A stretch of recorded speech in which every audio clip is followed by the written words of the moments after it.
Salam, mən Məhəmməd. Ötən gün Ermənistanın baş naziri Nikol Paşinyan ilə Rusiya prezidenti Vladimir Putin arasında görüş baş tutdu. Yəni bunu deyə bilərəm ki, əsasən Ermənistanda olan daxili siyasətdən də danışıldı və görüşdə Nikol Paşinyan ilə Vladimir Putin arasında müəyyən fikir ayrılıqları da hiss olunurdu.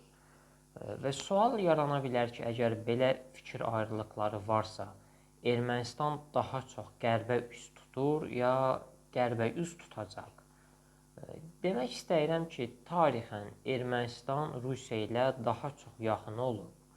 Yəni fikrimcə qərbə müəyyən yaxınlaşma hiss olunsa da, ölkə hələ də Rusiya ilə əlaqələrini qoruyur. Yəni fikrimcə görüşlərdə tərəflər arasında bəzi fikir ayrılıqları hiss olunsa da, bu münasibətlərin tam qopduğu anlamına gəlmir. Yəni mənim fikrimcə hal-hazırda həm Qərblə, həm də Rusiya ilə münasibətlər əməkdaşlıq baxımından daha balanslı xarakter daşıyır. Və Ermənistanda iyun ayında seçkilər də olacaq və Nikol Paşinyan yenə namizəd olubdur.